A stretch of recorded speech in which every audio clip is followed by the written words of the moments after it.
smoother. Okay, we're recording. So welcome to the ADRC. I am Cindy Kaufman, co-chair, and Eli Larden, co-chair. so we will get started.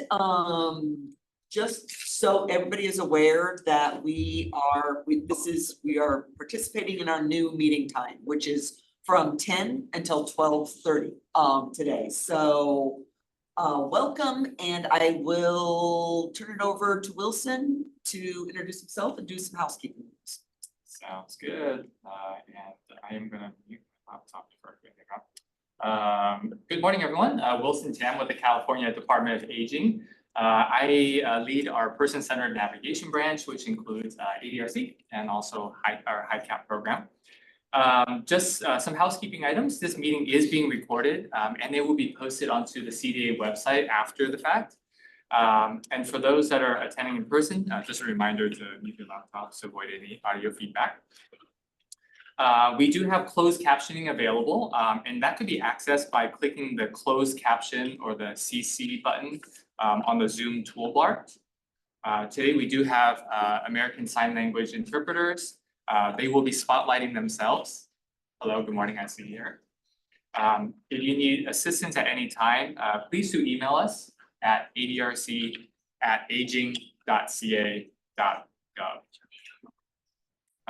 We do ask that all attendees remain muted unless you're presenting or called upon by our chairs to speak. And then when you are speaking, to enable us to know who is talking, please let us know your name first. So just say your name and then what you're about to say. For those that are attending by Zoom, you may use your raise hand function and then unmute to speak when called upon. For those that are dialing in by phone, press *9 to raise your hand. And then when called upon, press *6 to be unmuted. There are 2 public comment sessions for our non-committee members to speak. They are listed on the agenda.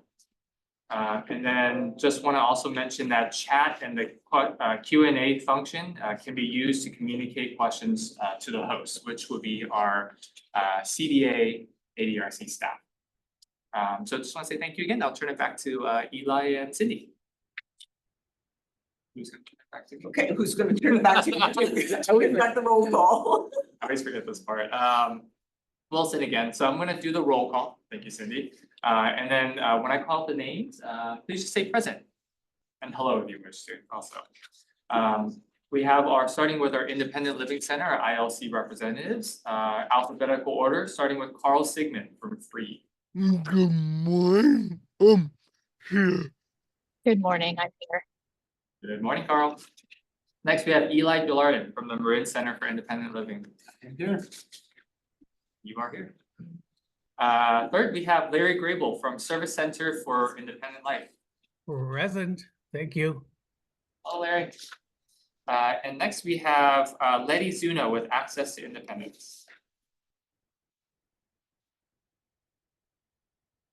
Letty. Team, let us know when Letty arrives.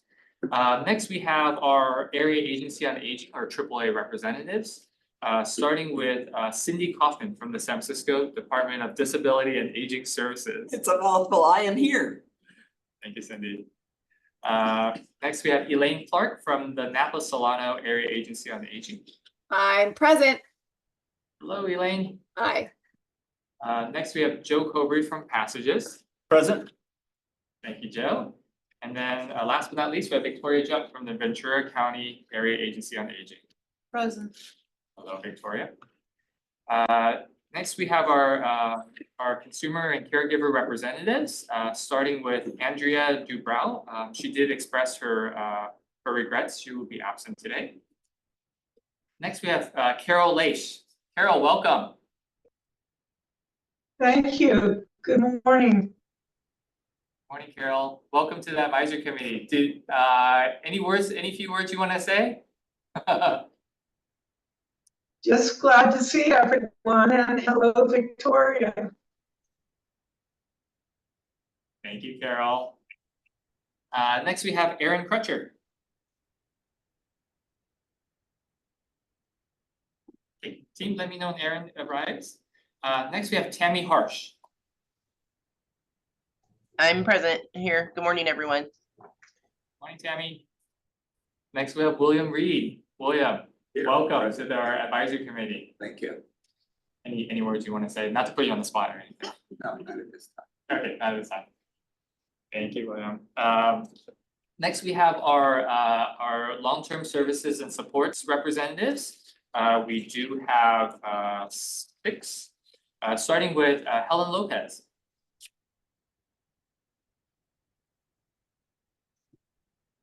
No, okay. Next we have Kelly Takasu from the Alzheimer's Los Angeles. Hi, good morning, present. Morning, Kelly. Next we have Ramon Costablanc from San Francisco State University. I saw an email from Ramon having challenges getting on. Got He it. just sent it. So, okay, yeah, perfect. We'll see Ramon in just a bit.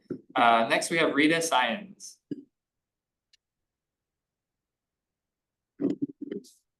Rita? Alright, let me know when Rita arrives. Next we have Sherry Raisler. Good Society- morning, everyone. Morning, Sherry. And last but not least, we have Sophia Rodriguez. And Sophia, welcome to our advisory committee as well. Sophia. Okay, well, team, again, let me know when we arrive. I know we're having some Zoom challenges in getting the logins for everyone. So hopefully when our members arrive, we can introduce them later on. Next, we're moving on to our ex officio members, starting with alphabetical order based on acronyms, C4A, the California Association of Area Agencies on Aging. Good morning, it's Michael Costa, present. Morning, Michael. Next, we have CalVet, California Department of Veterans Affairs.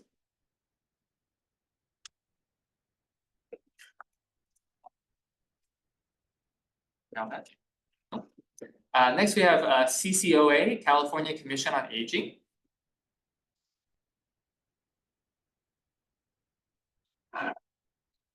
Lisa, are you here by any chance? All right, maybe not. Carol Shorsander did mention she was going to be absent. Hopefully Lisa can join us. Next, we have California Department of Aging, CDA. I do believe Mark Beckley and Denise Leiker will join us later on. I will be the representative for CDA, as well as Andy Sachs, I think, will be joining us shortly as well. It looks like I'm here. Judy. She did finish that. Judy. Got it. Thank you, Judy. We see you in the chat for CalVet. Next, we have CFILC, California Foundation for Independent Living Centers.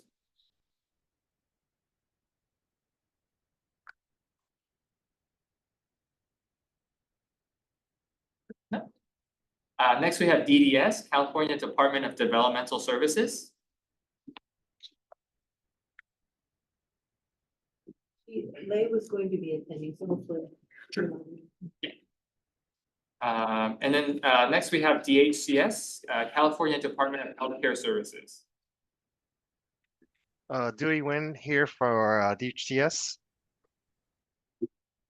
Morning, Dewey.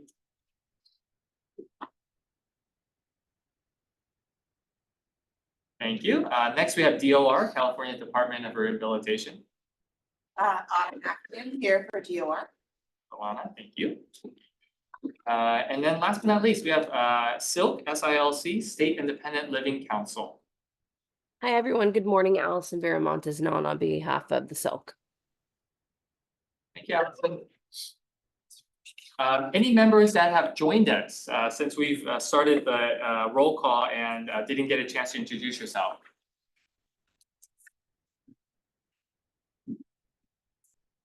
All right. I just want to make a quick announcement. So just per our advisory committee charter, our committee co-chairs are selected annually starting in July. And they're selected by C4A, which is the California Association of Area Agencies on Aging, and also selected by CFILC, which is our California Foundation for Independent Living Centers. Last meeting, C4A did announce that they have selected Cindy Kaufman as the AAA representative co-chair for the committee. And then I want to introduce it. Hopefully CFILC is here. Team, can you let me know if Dan Oakenfuss is here yet? You know, Dan had a unexpected medical procedure that he's recovering from, so my guess is he's not. Okay. In that case, I will do the honors. So on behalf of CFILC, who did contact us to let us know, they have selected their ILC co-chair to lead us for this year. And his name is Eli Gillardin. Full surprise. Why the drama? I had to lead up to it. You know, I had to be more excited. You want to make it seem like, oh, is it gonna be Eli or is it not gonna be Eli? It's gonna be the person sitting to my right. Or it would be awkward. I mean, it could go either way. Cindy and Eli, did you want to say a few words or anything? I mean, floor is yours. Yeah, just an honor and privilege. This has been just such an exciting development over the last 5, 6, maybe 7 years now. And it's exciting to see that we're now a network of 25 and still kind of growing and emerging, also recognizing the challenges ahead. Just honored to work with Cindy, you know, Victoria, Anna, the folks who kind of laid the groundwork for chairing and leading this advisory committee. And yeah, excited. And this will be my last term. There is no, you know, other term after this. So excited for the next leader. I spoke last time. I'm very excited to be here, but I don't know that I need to give another speech. Thank you. I'm actually turning it back to the both of you anyway, so. Okay. Timing. Yes, thank you. So our next item is actually to review and approve the agenda and minutes from the previous meeting. So hopefully everyone has had a chance to review the May 17th minutes. Any corrections before we move for a motion? Not seeing any hands or anyone in the room. Can we get a motion to approve the minutes? I move. Right, and second. Second. Excellent. So we have a approve and second, all in favor? Aye. Aye. Aye. Minutes approved. Back to you, Cindy. Okay, next up, we have the updates from California Department of Aging, and Wilson, is that you or? That would be Is Mark and Denise? Andy Sachs. Oh, He's okay. here today too. Good morning. I'm just going to give a quick update to kind of close the loop on the state budget process. The budget has been signed, and just wanted to give an update on our budget. In a budget deficit, it is a good thing that the ADRC infrastructure grant funding was widely unaffected. So this is an update on the CDA funding, but there's really no effect to the ADRC grant funding. Does somebody have my slides? If not, I can just go through this. There we go.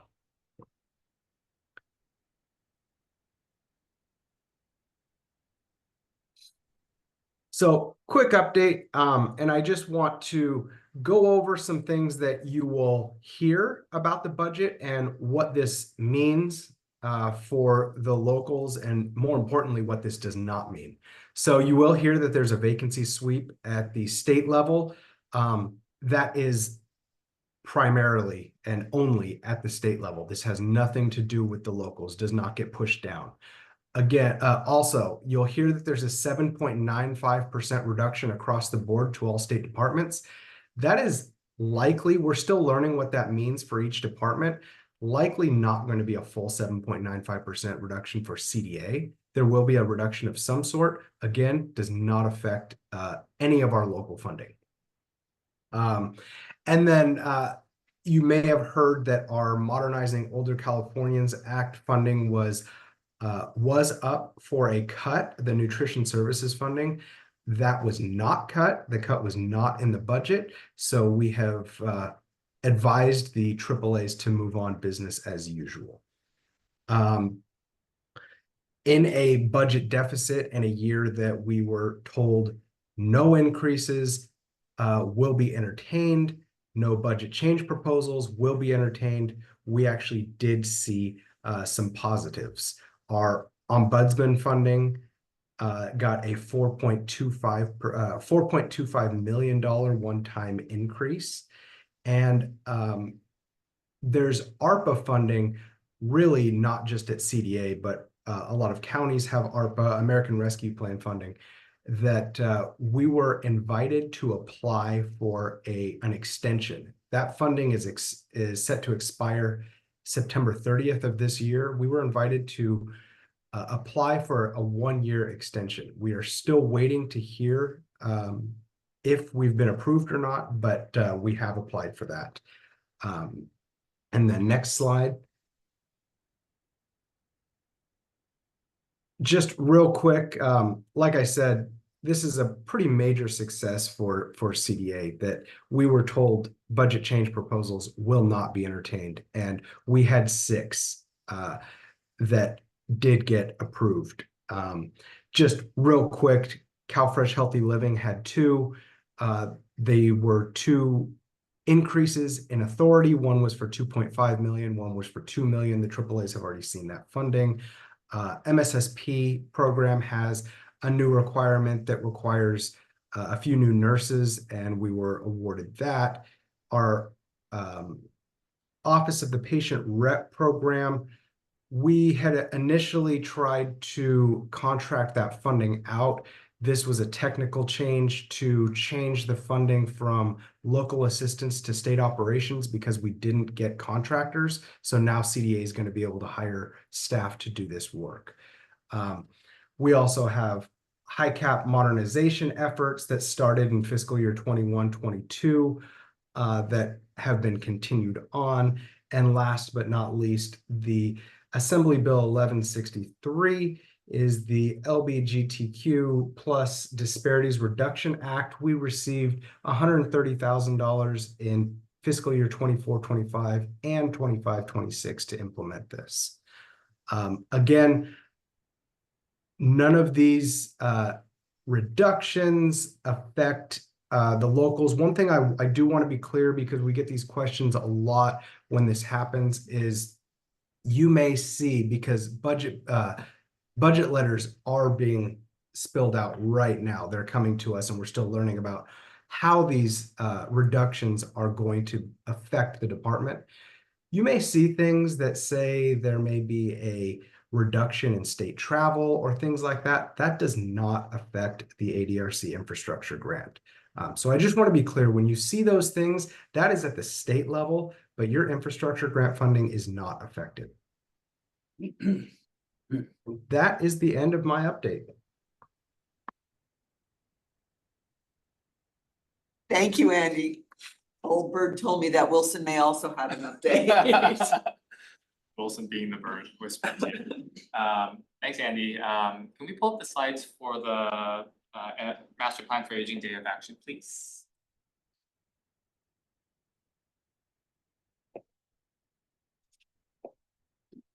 Perfect. Well, while the slides are loading, I just wanted to make the announcement, if you haven't heard yet, that we are having our California for All Ages and Abilities Master Plan for Aging Day of Action coming up on October 8th. It will be available both in person, so you can register to attend in person as room allows, so register early, or you can also attend by virtually this year as well. For those that are attending in person, it is at the Safe Credit Union Convention Center in Sacramento. It will be a full day event. And we also have the website on the slide for registering. So that's www.ca for all, FORALL.org. And this was made possible from our collaboration and support from our philanthropic partners that have been big supporters of the Master Plan for Aging since the beginning. Next slide, please. Just want to mention too that what this day of action is all about. We are hoping that we usually have these day of action about once every 2 years or so, and it's helping us really to gather the priorities for the next 2 years. So the October event will be helping us gather the priorities for the Master Plan for Aging for the years of 2025 and 2026. And hearing the recommendations from our Master Plan for Aging stakeholder committees, and again, developing those priority initiatives for the next 2 years. What we're hoping to also accomplish from this day of action is to highlight the progress to date and renew our commitment to the Master Plan for Aging. I think we've said from the get-go, all the way from Secretary Galley to our Director DeMorris, the Master Plan for Aging is not meant to be placed on the shelf. It is meant to be a living document that we are going to take action on each and every year. And so we're hoping that with this day of action, that again, we're renewing the commitment of our stakeholders, but also highlighting the progress that we've made these past 4 years at this point. Last but not least, we want to engage diverse partners in the whole of government approach. What we mean by that is having state and federal leaders be a part of this process. So you'll notice that it's not just the Department of Aging, we have Department of Rehabilitation, DDS, and everyone that's on this committee as ex officio members, plus more as part of the Master Plan for Aging and other agencies that are outside of California Health and Human Services, being a part of the Master Plan for Aging and its implementation. Last slide, please. Goals of the day, we have a few that's listed on the slides. We want to hear from the community. We want to hear from people with lived experience. And we also want to center our work on equity and the people that are served by our services, and also that would be affected by the Master Plan for Aging. We want to elevate the work and the focus of the Master Plan for Aging stakeholder committees. We also want to hear the recommendations. So what we've done in prior years as well is that each stakeholder committee actually gets an opportunity to present the recommendations during this day of action event. So for those that are attending in person or virtually, you'll get a chance to hear from each of these stakeholder committees. We also want to engage with state leaders on the MPA's progress, priorities, and recommendations, as well as with policy and budget staff to advance these system changes that we're looking, that is part of this Master Plan for Aging.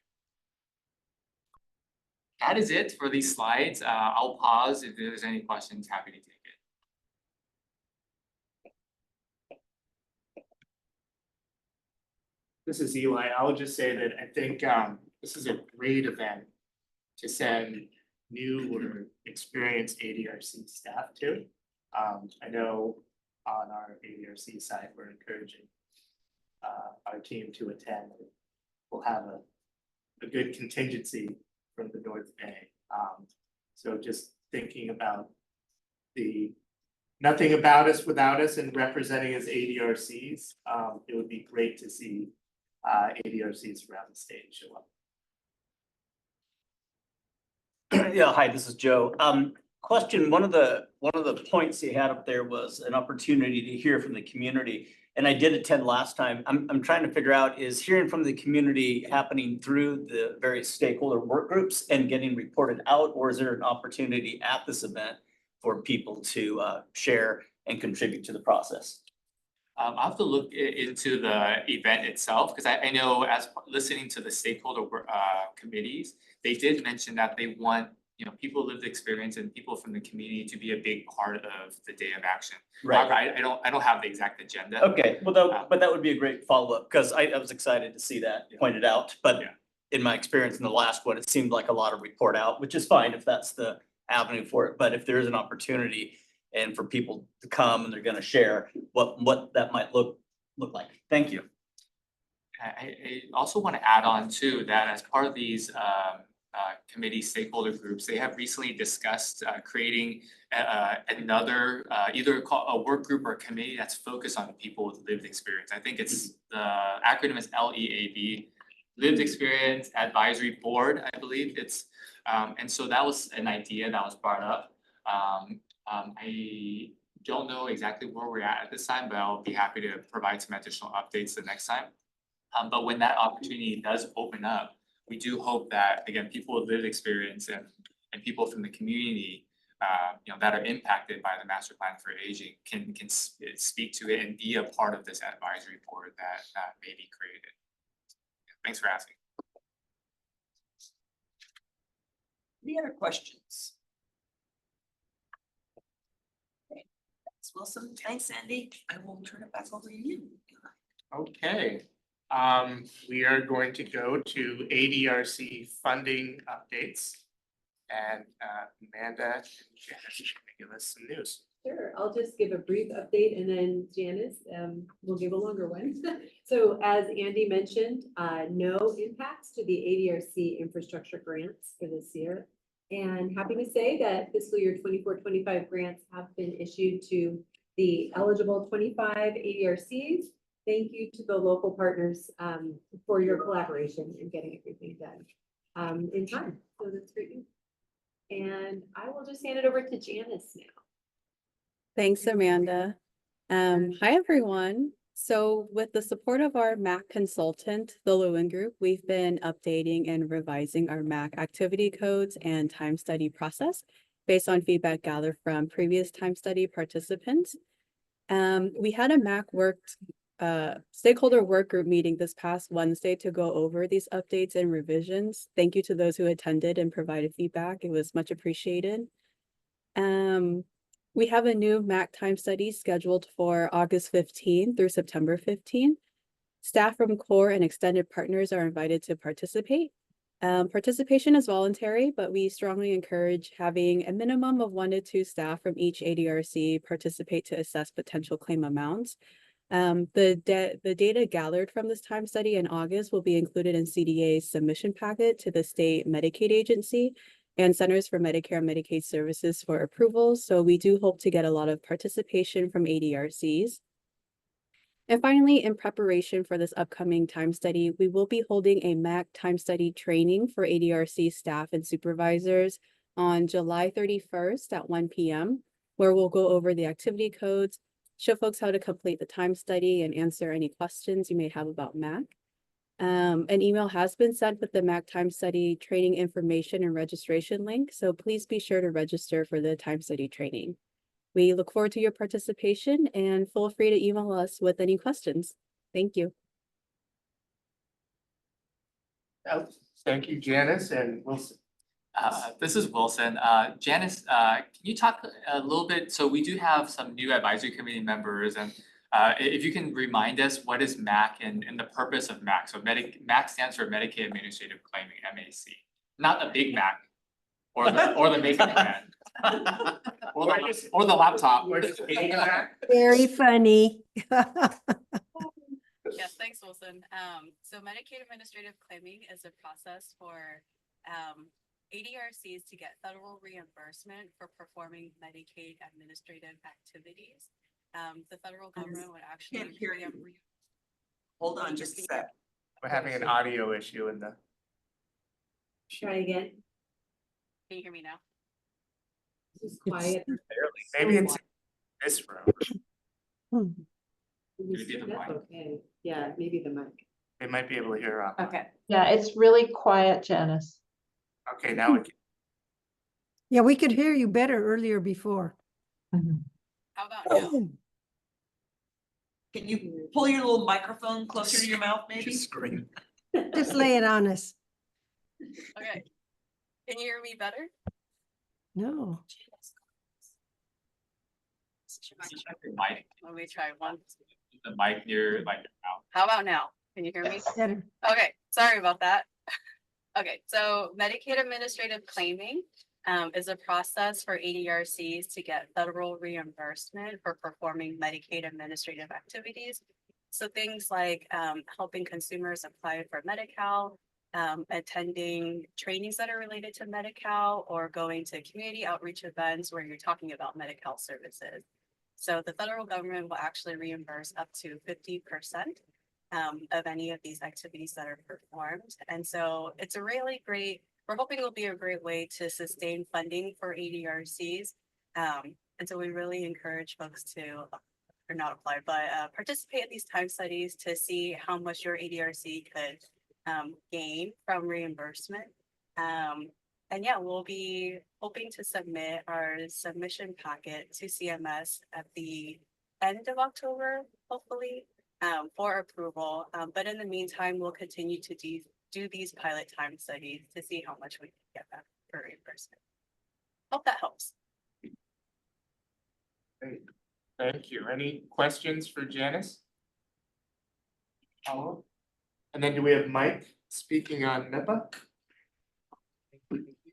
Yeah, so MIPA, which is the Medicare Improvements for Patients and Providers Act, is a grant in 3 parts for the SHIPs, the AAAs, and the ADRCs to receive funding to provide outreach and education, which is the ADRC's primary role within the grant, to provide outreach and education on the low-income subsidy and the Medicare savings programs. So a little bit of an update on the most recent grant that came through. We have submitted the grant application as of July 8th was the due date for that, for the 24-25 grant. We expect that to be a 1-year grant. So some of the good news about this is that there were pretty significant increases across the board for the SHIPs, the AAAs, and the ADRCs. And we did find out why that happened. I guess there were some unused funds from years past that were sort of all packaged together into this one grant. So there will be an increase for the ADRCs, AAAs, and the SHIPs, which is really good news. I think as a cautionary measure, part of the update too is to sort of know that in the future, this increase isn't going to be sustained since it's using funds from the past. Everything at this point, moving forward, we expect to be a continued series of 1-year grants, but without the augmentation from past unused funds. So those are the MIPA grant updates. Thank you so much. Anybody have any questions?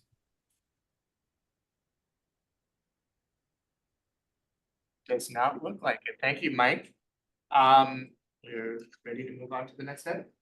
Okay, so I will turn it over to Wilson to introduce. We are having a presentation from Caregiver Resource Centers, and Wilson can do introductions for our speaker. Yes, this is Wilson again. Just checking, it's Valerie here, Valerie Rodriguez. Yeah, she started. She is. Oh, she already started. Oh, perfect. Okay. Hi, Valerie. So just want to do a quick introduction that Valerie Rodriguez is here from the California Department of Aging, who will talk about, again, the Caregiver Resource Centers. What we're hoping to achieve from this presentation is to provide an overview about these CRCs, Caregiver Resource Centers, and then arming our ADRC partners with the knowledge to provide adequate information about and also referrals to the CRCs. And lastly, what we're also hoping to do is discover opportunities for further partnerships between the CRCs, AAAs, ILCs, and other ADRC partners. So with that, I will turn it over to my colleague, Valerie. Hi, Valerie. Hello, everyone. Nice to see you today, and thank you for inviting me. Like Wilson said, I'll be presenting an overview of the California Caregiver Resource Centers, who they are, how CDA partners with them, and how they may be a future partner for you all at the ADRCs.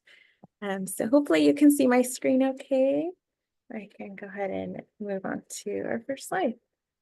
And my unit again is the Caregiver Resources unit here at CDA, and my unit also supports the Title III Family Caregiver Support Program, which is a federal program under the Older Americans Act. Okay. So I'll first start by just giving it some background of what the CRCs are, who they are. Sorry. So the CRCs have been around for over 39 years. They were established in 1984 through the Welfare and Institutions Code, specifically the Comprehensive Act for Families and Caregivers of Cognitively Impaired Adults. They were recognized as an essential supportive service for family caregivers and to support them. And so they continue that work through their expertise and very professional family consultants and other services that they provide. They are newer to CDA. They have been with us for just about 2 years now. They joined us in July of 2022. And prior to joining CDA, they were housed within the California Department of Healthcare Services. We're very happy to partner with them, and we continue to work with them and continue to learn from them as well, and seeing how we can better support them. And it's been a really great experience getting to know some of the directors, and we meet with them on, we're switching over to quarterly meetings, but we have opportunities to connect and hear from them, as well as provide CDA updates. So it's been really interesting seeing our relationship grow with them. They are a network of 11 centers who provide uniform services to family and friend caregivers throughout the 58 counties. And one of the CRCs is actually also a AAA. And I see Director Joe Covery is present in this meeting as well. Good to see you. His passages serves as both the AAA as well as the CRC. And the CRCs are funded through state funds as well as other funding sources. Just some background on how they're funded.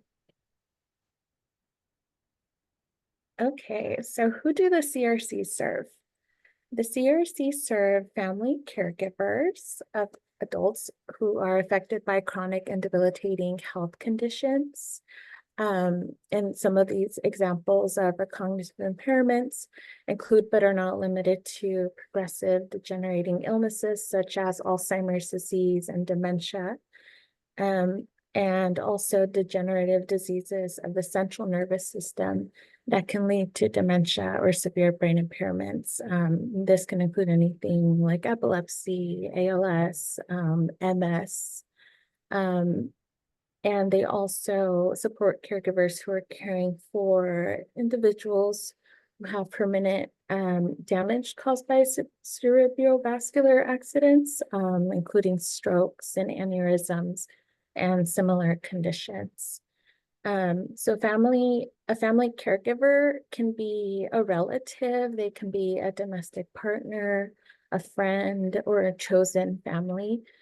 So this definition being expanded, I think, is really important because anyone who is caring for someone who may be needing support can have access to services. And as we know from the caregiver programs, and when we hear from providers and our partners, one of the main barriers for people to access caregiver services and support is that they don't sometimes people don't self-identify as a family caregiver. And so that may delay access to supportive services and supports that they may need throughout their journey. So this is how family caregivers are defined, and we see this pretty streamlined among many of the caregiver programs. And there may be additional eligibility requirements or options, and so we do encourage anyone who's interested in learning more specifics about the caregiver eligibility for the CRCs to reach out to their local CRC for that information. Okay. So this next slide, it's just a screenshot of one of the data graphs that's included in the CRC annual evaluation report. This specific report was for the 2022-2023 fiscal year. And this just kind of just gives you an overall just snapshot of the caregivers that they are serving. And so based on this information that's on your screen right now, you can see that most caregivers that were served were between the ages of 65 and 84. And they identified as white Caucasian and were female. And the annual report is actually available on the CRC website. If you're interested in seeing this level of data breakdown, you can access that data report through their website, and I can include a link at the end of my presentation. Okay, so moving on to the core services. What are the core services that are offered by the CRCs? These services are written in statute, and they may be provided by all of the CRCs, and they include specialized information. This includes anything from advice or assistance on caregiving issues and connecting caregivers with community resources. They also administer a uniform caregiver assessment. And the really interesting thing about the CRCs is that they use a standardized caregiver assessment as a tool to help define and explore the caregiver's needs, any barriers that they may be experiencing, and connecting them with the best supportive services that they need in that point of time in their caregiving journey. And this is the best approach that they take as far as interventions and connecting them with services. Family consultation and care navigation. This includes anything from meeting with the caregiver family consultants, the professionals that will create a care plan for them and help them explore the best options for services that would best benefit the caregiver. The consultants assess for both short and long-term planning, and they revisit care plans regularly to reassess the caregiver's needs. Another service that they may provide is respite. Respite, as we know, is a hot topic for caregiver services. And the purpose of respite care is to assist families who are providing care within the home so that they may facilitate the needed caregiving duties and enable the care recipient to continue living within their homes and communities. Next service is short-term counseling, where they meet with on an individual sessions with licensed care counselors. Sorry, and this can include anything from working with the caregiver to develop their skills and anything that'll help them develop and use tools to help them in their caregiving situations. The next service that they may provide is support groups. And these support groups are led by licensed counselors to enable caregivers to share their experiences with their peers. The next service is education and caregiving training, which can include anything from tailored classes to workshops for caregivers that touch on important topics for caregivers. And this can also include education classes for the public. Many of the CRCs hold trainings or workshops that are also available to the public for people who work with caregivers. And the last service is legal and financial consultation. And this is connecting the caregiver with legal professionals to help with their legal needs. This can include anything from estate planning, writing wills, and things like that. Okay. Okay, so just touching on just some of the overall outcomes of the services that the CRCs provide. So they enable families to care for an adult with cognitive impairments at home. I think this is really one of the core purposes for these services is to support the caregiver so that they can provide the needed care and the care recipient can remain living within their home and communities. And their services also empower caregivers to make caregiver decisions that best reflect their own values and preferences. So it's really caregiver-centered services that are offered.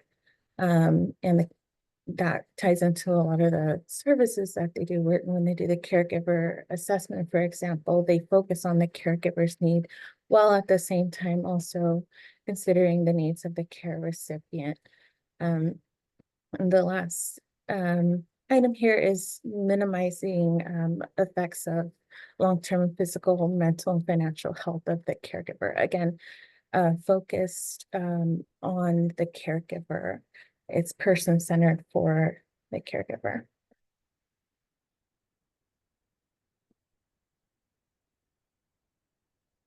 Okay, this next slide is a snapshot of the services that were provided in 2023 by the 11 CRCs. And this is part of the annual evaluation report for 22-23. And this just serves to give you an idea of the different services that were provided. And if you're interested in seeing a further breakdown of this data, again, you can access the annual report. It is available on their website, and I'll include a link. But this just goes to show that the majority of the caregivers are a child caring for a parent at 48.4. That stood out to me. They're providing outreach, and that can be anything from referrals and information awareness to the public, as well as the caregivers, as well as provider awareness.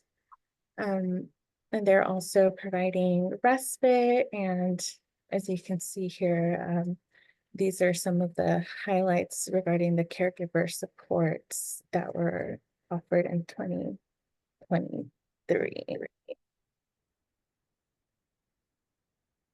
Okay.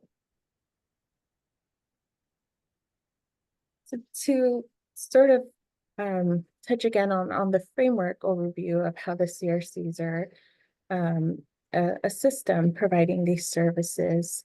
They operate on a responsive model, which focuses on empowering the caregiver in every step of their journey.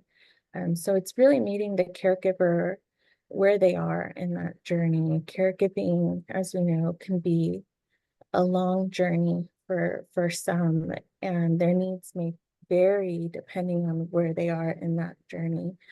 And so the framework that the CRCs take, or the approach that they take, is really interesting because it meets the caregiver where they are. And this is, you can see this through the caregiver assessments that they administer. They revisit care plans, they revisit the caregiver's needs to see how their needs may have changed and maybe shift the services that they are connecting them to. And I think that's a really empowering thing that they do for the caregivers, because they're tailored to the person. And like I mentioned, the caregiver assessment being one of the tools that they use to do this. The caregiver assessment also enables them to identify how much assistance is needed, if there are any barriers, and they help target recommendations for different possible services. And then CareNav, they also use a standardized data collection system called CareNav. And this has been really impactful, I think, for them in many ways. This platform allows them to not only network within themselves, they input data into the singular system. And so this system allows them to analyze that data. Who are the caregivers that they're serving? Where can they focus more outreach to? Who do they need to serve? Just things like that that you're able to see from data collection. As we know, data for caregivers is not as widely available as we would hope. And so encouraging data collection for caregivers is really essential and impactful, and it can help in program development, strategic planning. It can inform policies. It's very powerful. So it's great that they do this through the CareNav system and that platform.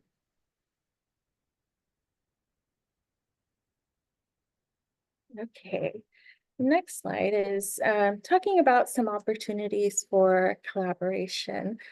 As we know, the aging population is growing, and so we are expected to also see the need for caregiver supports. More and more people may be caring for a loved one as they gracefully age in place. And so we know that we should, as a system, start preparing and implementing supportive services that work.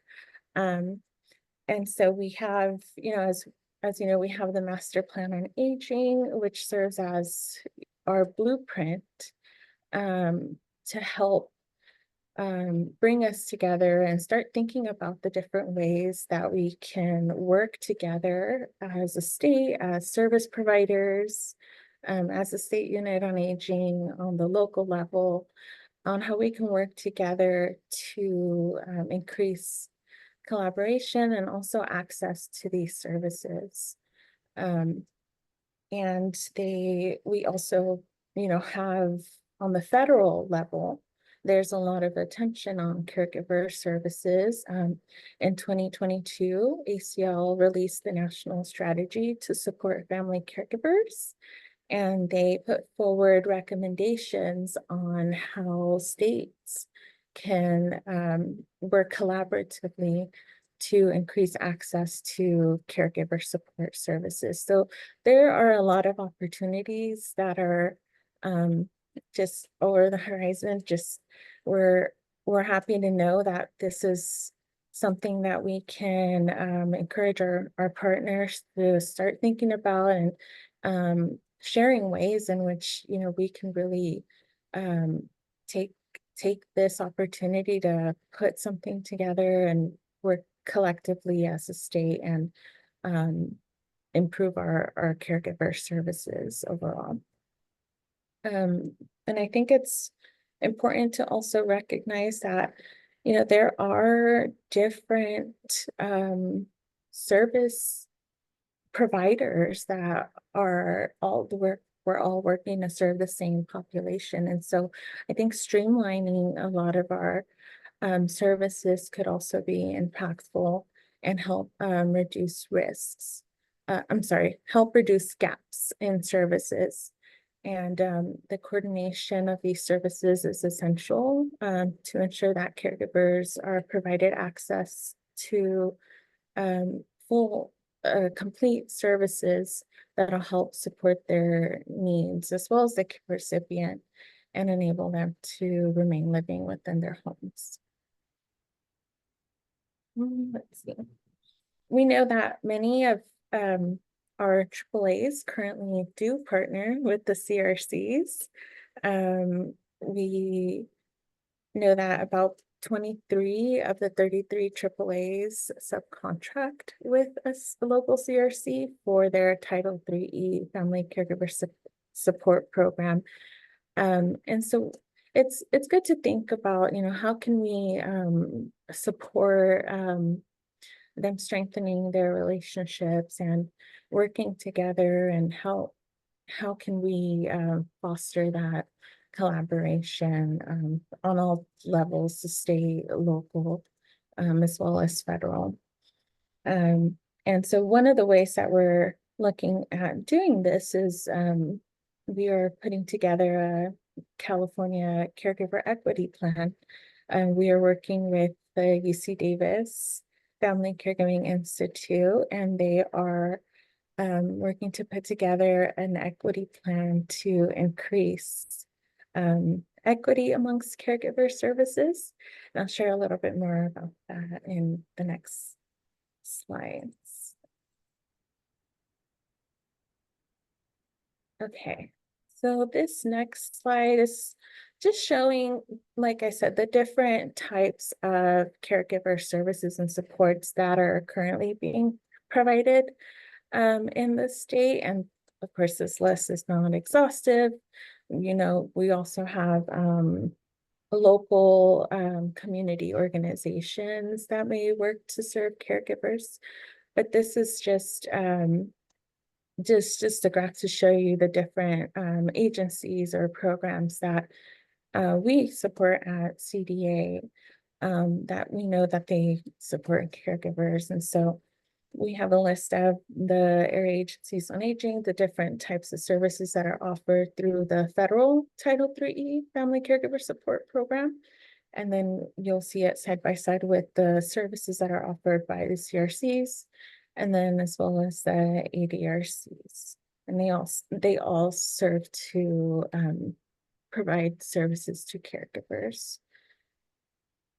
Okay, and so this caregiver equity plan that I mentioned earlier, it's really going to be focusing on publicly funded caregiver services and supports. And so it would be a good idea to show the different types of services that are currently being offered. And this equity plan will help put forward some recommendations on how we can work together to increase access and equity for caregiver services and the services that they are receiving.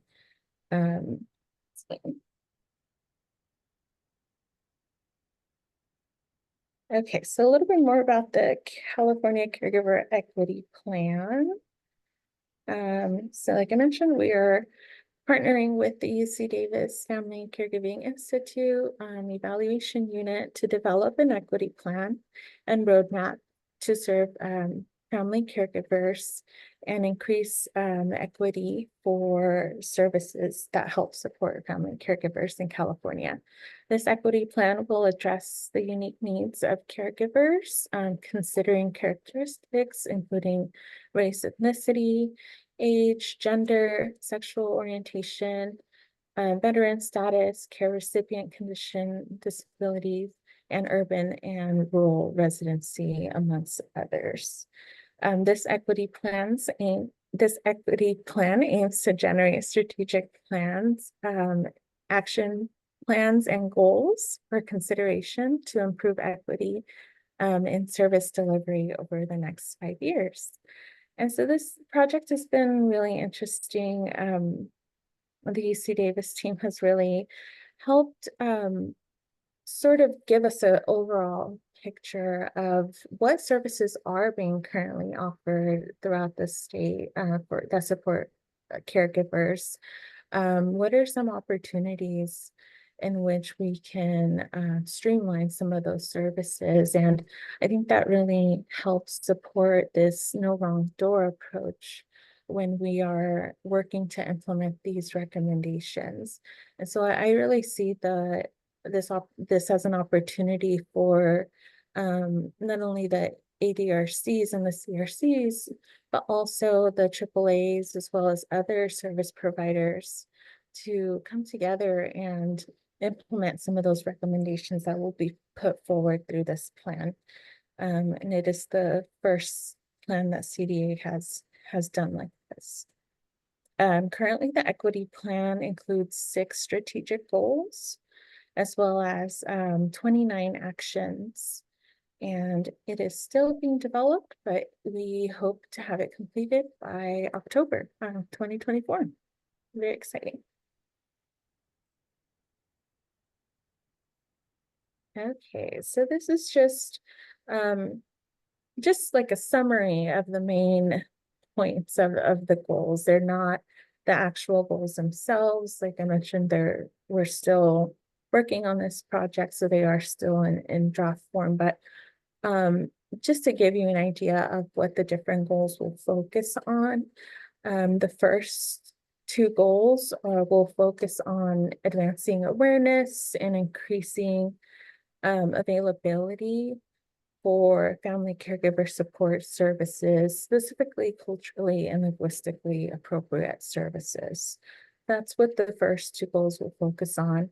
The third goal will focus on improving engagement of healthcare and social service systems and providers in identifying caregivers and integrating referral to caregiver services. The 4th and 5th goal will work to promote evidence-based as well as trauma-informed caregiving services, as well as improving data collection about caregivers in all stages, and will serve to give a better understanding of their needs and the different resources that should be available to them. And the last goal will work to build a system and workforce capacity to address caregiving needs for an increasing, aging, and more diverse California. So we look forward to sharing the final product, as well as forward to the future opportunities that this will bring, like I said, for collaboration and working with you all as essential partners. Sorry, one.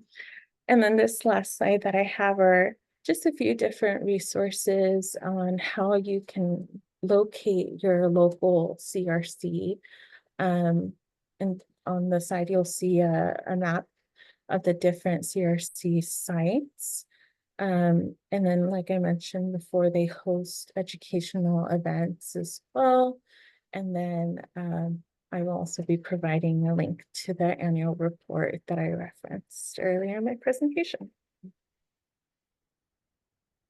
And that is all I had as far as my overview of the CRCs. And I do see a couple questions. So, I'll pass it over to Wilson, actually. I'm sorry. Actually, I will, so you do have several questions. Thank you very much, Valerie, for that. That's a lot of information. I thought I knew all about CRCs and learned a lot from that, so I appreciate it. Yeah. First up with questions, I believe, was Carol.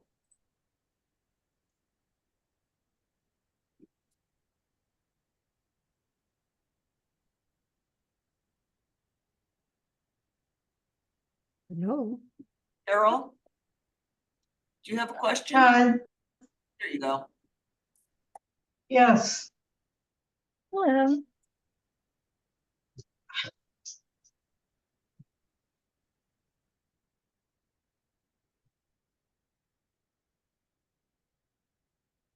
I don't, yeah, it looks like she might be frozen. So Carol, it looks like you might be frozen. I'm gonna go to Ramon and then see if we can come back to you. Hey there, can you hear me all right? Yep. Great. Somehow I got into this meeting without a password. So much for your password system. Anyway, happy to have found you. Do you also relate to the ILCs, independent living centers? The CRC programs. Yeah, because you mentioned the AAAs and you've got an overlap with them. I was wondering what about the other ADRCs? So many of the ADRCs do currently partner or work with some of the local CRCs as well. I believe mostly that would be seen through referral services. But we have heard that they partner with the ADRCs as well to connect caregivers with services. Okay, I'll just ask one other question. So how big is your state budget? I had no idea your program existed, so I'm curious. I don't know on the top of my head the budget allocations for this year. But like I said, they may receive other additional funding as well, but they are funded by state funds. Right, yeah, so your state program. Okay, so I guess somebody will be able to tell me where we find your budget and the budget, your line in the budget, and see, how you compare to the ADRCs in terms of your appropriation. Be very interested in seeing that. Sounds like you're doing great work. Thank you so much. Thank you, Ramon. So I'm gonna, Rita, I knew you had a hand up, but I'm gonna go back to Carol first to No see problem. if we can.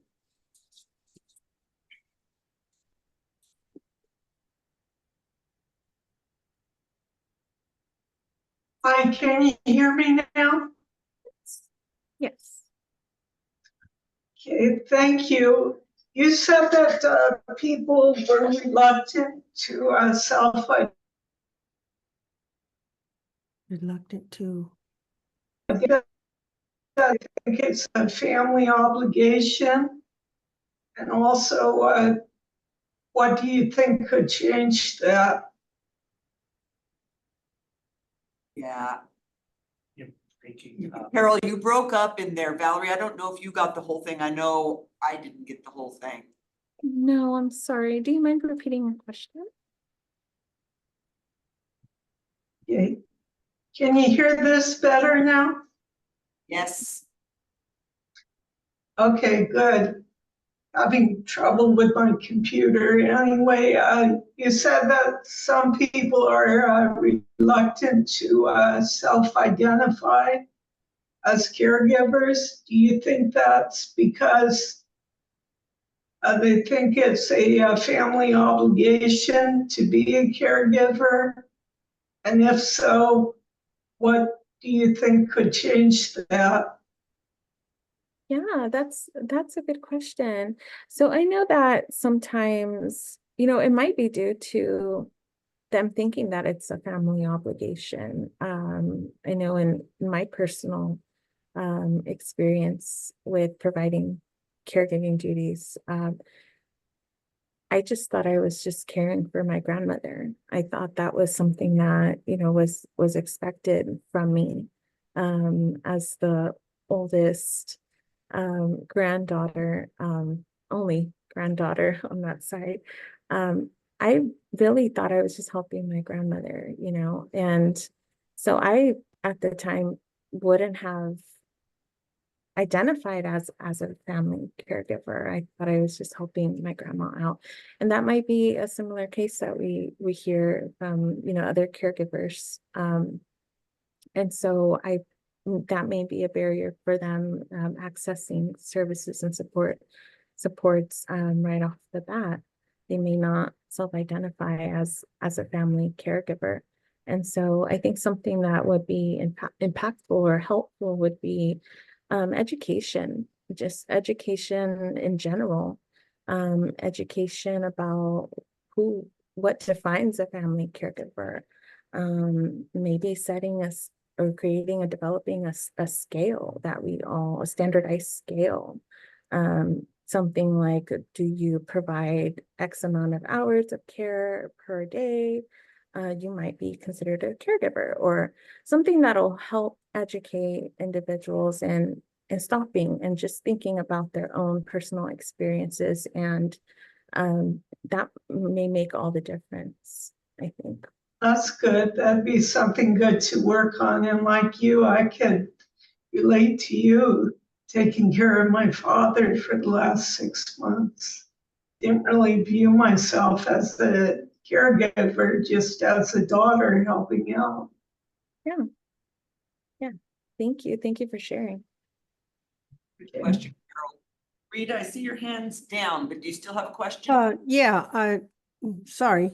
I was very interested in Carol's question about people identifying as caregivers, because I know AARP has really mounted an education campaign, especially in the Los Angeles area, directed at Hispanics, called Ayuda a quien ayuda.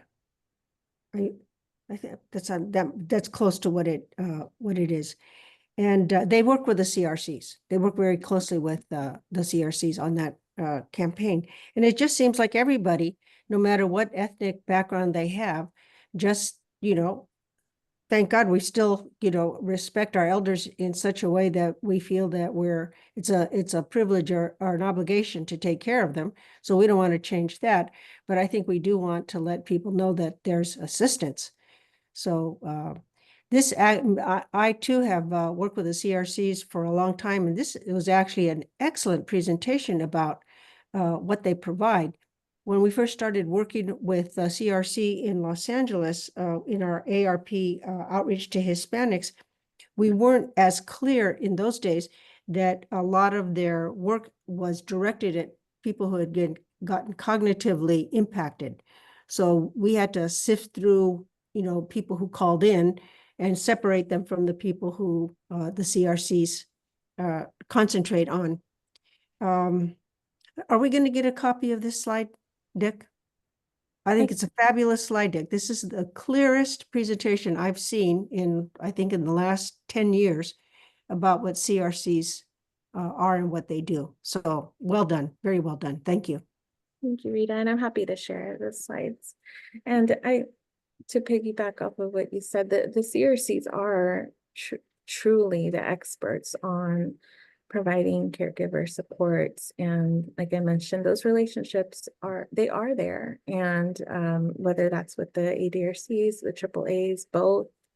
And so I'm really happy that that I was invited to present this information to you all, but hopefully, you took away some of that information and make those connections directly with the CRCs and learning how you can work together in those partnerships.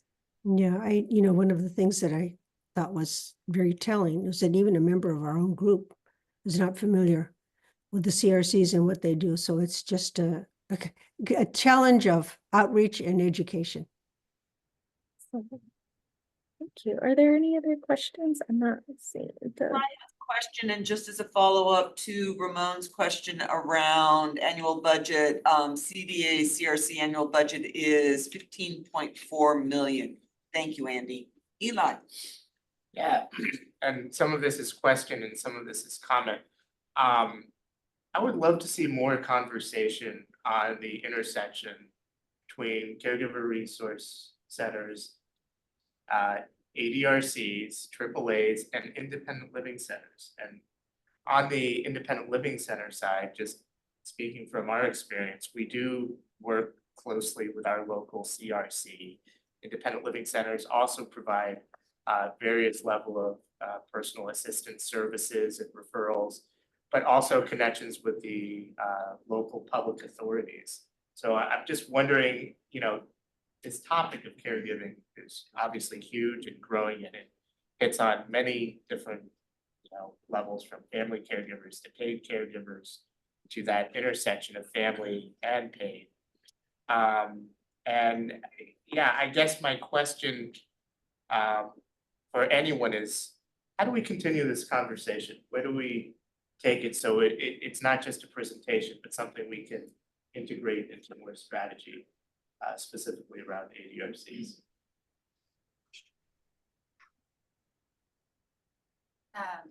Yeah, thank you for the conversation. This is Anna. You know, it's interesting, right, with the ADRC. We don't often talk about the other systems programs that come with the ADRC when you have that partnership of a AAA and an ILC. You know, and this is a good example. It sounds like not all AAAs fund their community caregiver resource centers, but there's a good number.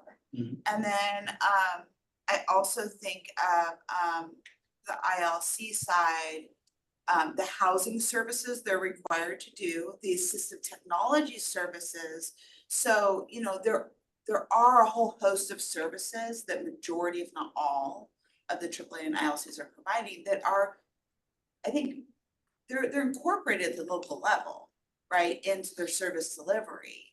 But it's also, I think, good to be like to talk and be intentional, right, about how these no wrong door systems coordinate with this much broader set of services and programs that aren't specific to the ADRC as far as the core services of an ADRC, but really are coordinating some very key components with caregiver resources, assistive technology, housing, and some others. CalAIM. Thinking of at the moment, CalAIM, right? I wonder if it might be worth in one of our various conferences that we have to do maybe more of an intentional breakout with that focus and bring some folks to the table, panelists to the table. It might be a really good conversation.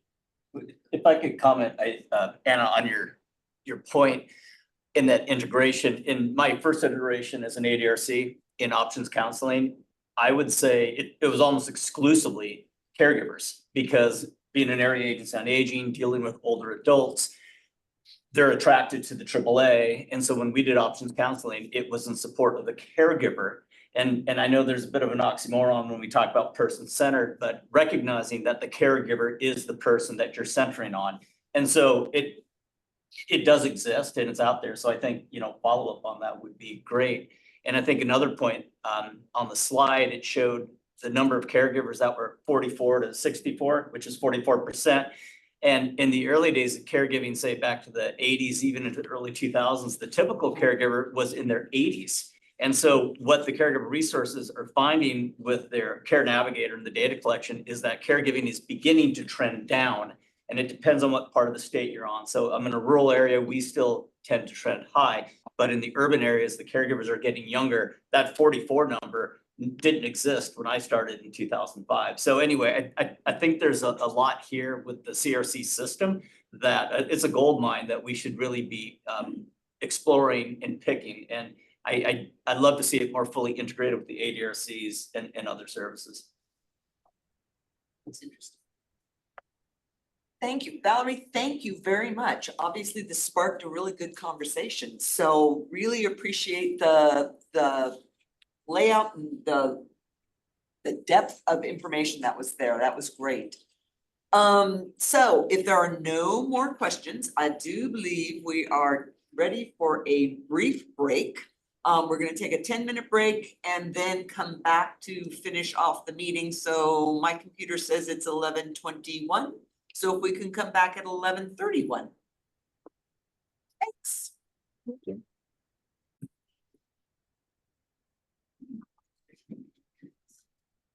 All right, I think we are back. Welcome back from break.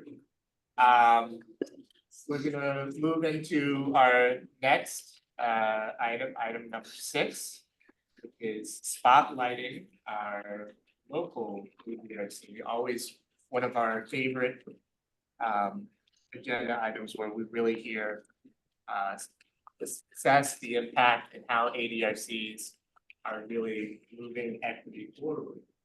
And for that, we have one of our own actually, so I'll pass it to Lydia to introduce our speaker.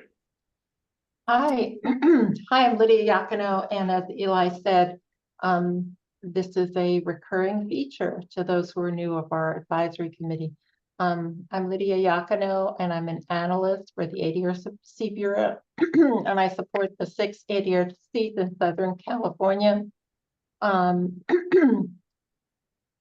For today, our success story comes from the newly designated Imperial County ADRC. We're very excited. And I would like to introduce Letty Zuno, core partner executive of Imperial County ADRC, who will be presenting the success story. Letty is the executive director for Access to Independence, serving both San Diego and Imperial counties.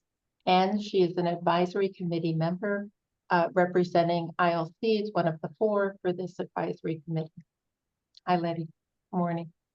Hi, good morning, Lydia. Good morning to everyone who's here on the call. I want to start by saying thank you for allowing our newly designated ADRC to share a success story with you all. It's definitely an honor to have success stories ready to share.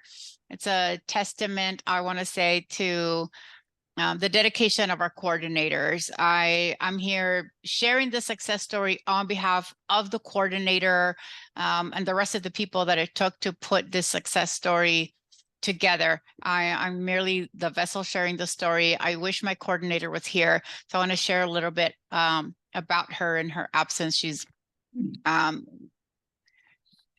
her name is Judith Brown. Judith Brown is a coordinator in our Imperial Valley office who does our options counseling. She does also the transition and diversion. She's a diversion and transition and diversion coordinator as well. I want to apologize for stuttering. I am just going to pause a little bit and share with this group who I've been a part of this group for a long time. I am undergoing radiation therapy, and I'm having, I think the effects have finally are kicking in. So I'm having a hard time talking, and for some reason it's been a little bit hard. I apologize. Thank you for being here. And Letty, breathe. If we're all here to support you, and we can even pause and come back if you need a minute. Just know we're here and here for you. Thank you. I tell a really bad dad joke. I think that's the joke itself, because all dad jokes are bad. Hey, some of us resemble that comment, you know?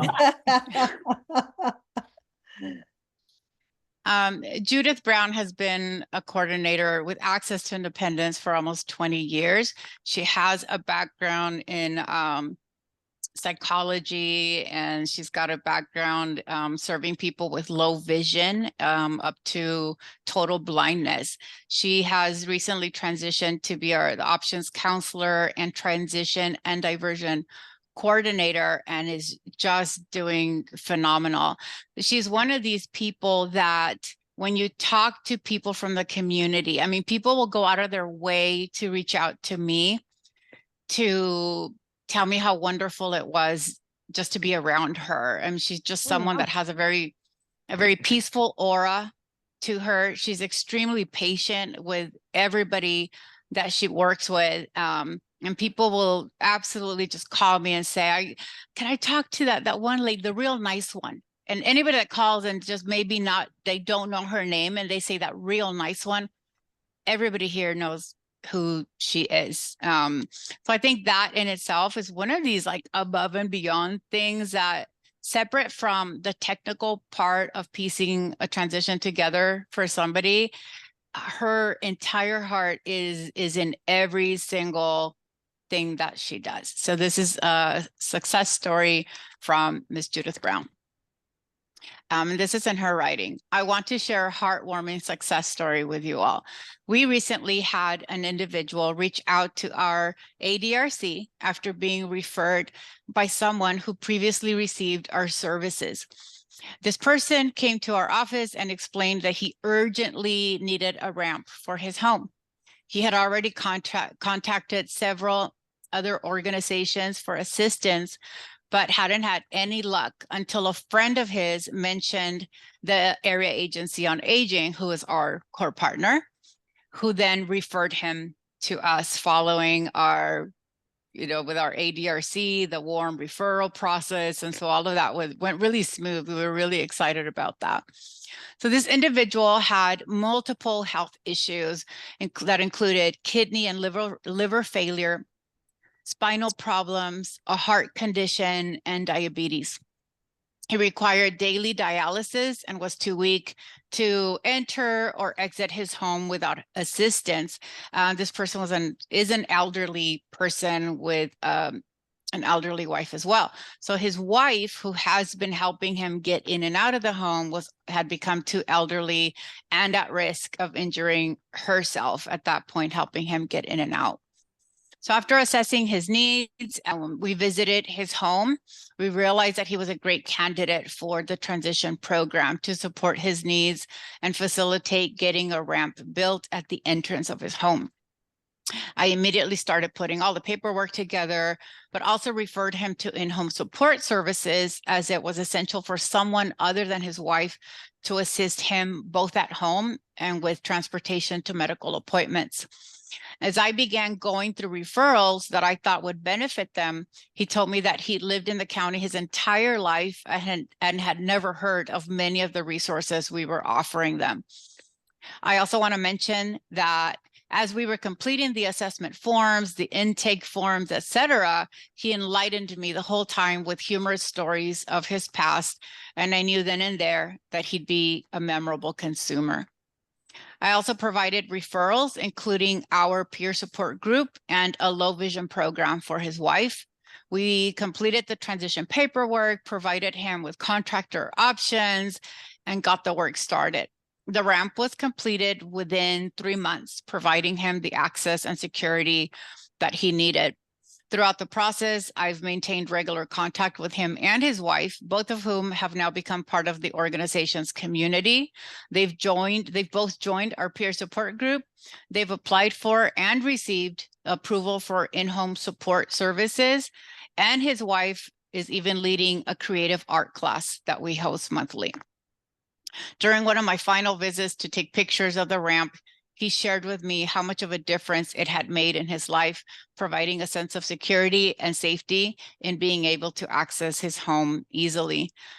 Despite his health challenges, he continues to be an active participant in our peer support group and is now supported by a personal attendant, showing incredible resilience and strength. That concludes our success story. I want to add something really neat of note. One of the other services that he was connected to was transportation services. And so the last time they showed up to the office for a peer support group, they were being dropped off by a personalized van that goes around the county helping people. So they were really excited with just, it sounds like a little thing, but it was really neat. They were super excited that this van that they dropped them off had Wi-Fi, that they were able to use their phone while they were in the van that dropped them off. And that was really neat as well. Awesome. Great example, Letty. Thank you so much. Thank you so much to your staff person. Thanks, Eli. Okay. I'm up next. So next up are the ex officio partner updates, and starting, we're looking at about 3 minutes per agency, please. And first up is Michael with California Association of Area Agencies on Aging. Thank you, Cindy. Good morning, everybody. It's been quite a 3 months. In the past 3 months, C4A had its annual conference.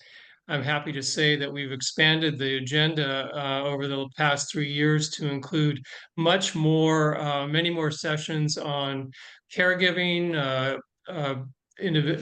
disability services, meals programs, information. And also this year, we had 2 sessions on ADRCs, one a nuts and bolts overview session, and the other a sort of a ADRC no wrong door master plan on aging, how those 3 connect. And so we got some pretty positive feedback on those sessions, and we'd like to continue to do that going forward. It's also been obviously a big budget year, lots of stuff going on. We had a governor proposed to kind of remove $111 million in nutrition funding that we had obtained a couple of years ago to kind of minimize the fiscal cliff that would happen when federal pandemic funding for nutrition ended. The proposal was to take that away. And fortunately, with the help of many organizations and the legislature, we were able to fight back that proposal, and that nutrition funding was maintained. We also were very active as an organization in SB 1249, which seeks to kind of really revise the organization of aging service delivery, particularly as it pertains to AAAs. We had a number of amendments to the bill that were accepted. We went through a long kind of back and forth with legislative staff and the sponsors, and we're kind of happy that we were able to negotiate those amendments. We also have a bill that would actually amend the Older Californians Act. Originally, it was going to expand the scope of the act to sort of better reflect the services that we all deliver now, because the last time it was really fundamentally amended was in 1996. Unfortunately, given the budget context, we had to kind of backtrack on expanding the scope. And so we have now a bill that modestly increases and modernizes the act. But what we'd like to do is every year, every session, I introduce legislation that continues to modernize and update the Older Californians Act, just as federally is done with the Older Americans Act periodically. So that's it, Cindy. Good, Michael, thank you. Next up is Department of Veterans Affairs, and I think Judy is here, maybe? Hey Cindy, it's Janice. I'm gonna allow Judy or David from Calvet to talk, so they should be able to unmute and give their updates. Thanks. Thank you. Okay, can you guys hear me? Yeah. Okay, I've had Zoom problems all morning. I keep getting It's a kicked little off. quiet. It's Okay. it's a little bit actually really hard to hear. I'm sorry. Let's see, I Anything don't- that you can do to the volume will help. Thanks. I'll just have to use my outdoor voice. Sorry, I don't know how to get this louder. As I was mentioning, I've had Zoom problems all day. I've been kicked off about 5 or 6 times. So if I disappear in the middle of this update, I apologize. Just a couple updates on 2 grant programs, competitive grant programs that Calvet, we have one in the works and one that we funded a year ago. The Veteran Support to Self-Reliance grant program, we had a NOFA come out at the end of 2022. And that program provides funding to nonprofit organizations for the purpose of providing additional services to aging veterans in permanent supportive housing projects so that they can age in place. We just passed the 1-year mark of this grant program in March, and we have a goal of 425 enrollees, and so far we're at close to 360. So we're rapidly approaching our goal. Some of the challenges for the grantees is hiring, medical support staff. Obviously, in this market is difficult; it's highly competitive. So that's been one of the challenges there. But they've got their footing, and we've seen enrollment numbers increase greatly over the last 3 to 6 months in particular. So we're very happy about that. And we're in the middle of reviewing applications for the California Veterans Health Initiative grant program. We released a NOFA, gosh, I think probably in about March of this year. The application deadline was last Friday. We made $38 million available. And the purpose of this grant program is to provide increased access to mental health services for veterans and their families. 501c3s and 501c19s were the eligible applicants for this grant program. We've received more in requests than we've got funding, so we're oversubscribed, but that's a good problem to have rather than the opposite of being undersubscribed. So there's a lot of interest in this program. We are in the process of reviewing the minimum qualifications section of the application, which is the minimum threshold requirements, and that should be completed today with a goal of completing the entire rating and ranking process by next Friday and announcing awards hopefully the following week. So I can't get too much into that program because, like I said, it's competitive and we're in the middle of the rating and ranking process. We did hold a bidders conference for interested applicants. We put out multiple Q&As. It's on the California Grants portal along with VSSR. And we're very excited to see where this goes once we make those funding decisions and get the money out the door in the form of grant agreements. So that's CalVet's update for today. Thank you. Great, thank you so much. Next. I have one. Okay, next. My fault, sorry.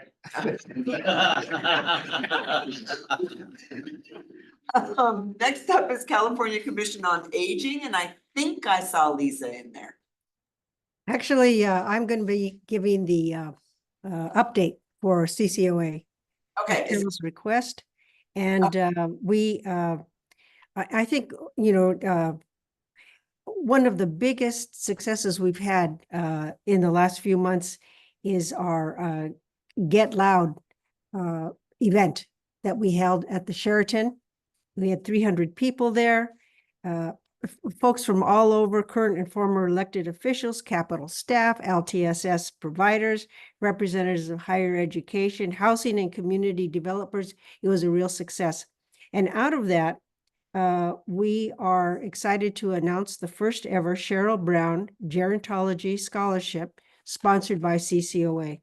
$60,000 will be awarded to students attending Sacramento State University pursuing gerontology, healthcare, social services, and related fields which are directed to older adults. If any of the other organizations would like to be a part of this funding for the scholarship, we would welcome your participation. It was just we had a wonderful a presentation by the governor, and we had video, of course, and the Secretary of State came and spoke. She was so inspiring. It was just a wonderful event. So we have made some changes on our appointments to the commission. We've added 3 new people, and they represent Carson, Rialto, and Eureka, and it's a combination of people who have experience of economics in the workforce development, people who have had experience working with long-term care and adults with disabilities in the Inland Empire. And Jamie Jensen was planner and contract manager for Area 1 Agency on Aging, serving the state's northmost region. We've also had some reappointments, David Lindman and Brendelyn Goodall of Oakland, Faisal Kazi of Fullerton, and Janet Frank from Monterey. So we're busy. Homeless and housing insecurity is still a priority for us. We are working on, I've lost my little note here. Before I go into that, let me say that we also have bills that we sponsored. AB 1993 from CALRA, Residential Facilities for the Elderly, is in the Senate Committee on Appropriations. AB 2207, State Boards and Commissions, Seniors, That was also in the Senate in appropriations. We are asking for representation for older adults on the Alzheimer's Disease and Related Disorders Advisory Committee, the California Health Workforce Education and Training Council, the California Workforce Development Board, California Behavioral Health Planning Council, the Mental Health Services Oversight and Accountability Commission, and the Interagency Council on Homelessness. So we're asking for a representation of CCOA and older adults on these commission. AB 2620, it's just a revision of how the commission is run, giving us some updates. And AB 1249, the Mellow Granland Older Act, is headed to the Assembly floor. We have the support of C4A, CWDA, and CSAC, among others. So, Lisa, don't we have something, aren't we working on a report on homelessness and older adults? Yes, and that white paper is based on the forum that we had last year at the C4A conference, and it's in final review. I would anticipate it hitting our website within the next 2 weeks. Okay, good. We're also following federal efforts. Last month, ACL published Aging in the United States, a strategic framework for a national plan on aging. And the 4 domains they discussed was age-friendly communities, coordinated housing and support services, increased access to LTSS, aligned healthcare and supportive services. And there's a comment period until September 15th. So, you want to jump in and have some comments on that, please do. That's it on our end. Great, Rita, thank you very much. We don't have anyone from California Foundation for Independent Living Centers, so moving into Department of Developmental Services, I think I saw Lucy on. You did see me on. Hi there. Good almost afternoon to everybody. I'm here for Lay Aquasola, who's not able to join.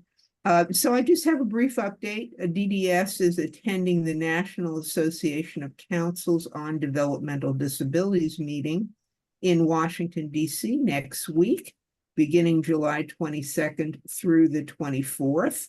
The NACDD, that's the group, administers the Bridging Intellectual Developmental Disabilities and Aging Network grant, and the Department of Aging and DDS co-lead the collaborative and grant management. And that's really like all the news fit to print that I have. Thank you very much. Moving on to the Department of Healthcare Services, Dewey. Hello, everybody. My name is Dewey with the Department of Healthcare Services. Just want to inform that we do not have any updates. Thank you. And then next is Department of Rehabilitation, Anna. Thank you. So I'll just start with the state budget. So we were very fortunate to also not get cuts to our particular programs, including the Independent Living Center programs. We had a proposal for moving the Employment First Office from Health and Human Services DOR and to change our name. Neither of those were approved by the legislature to move forward.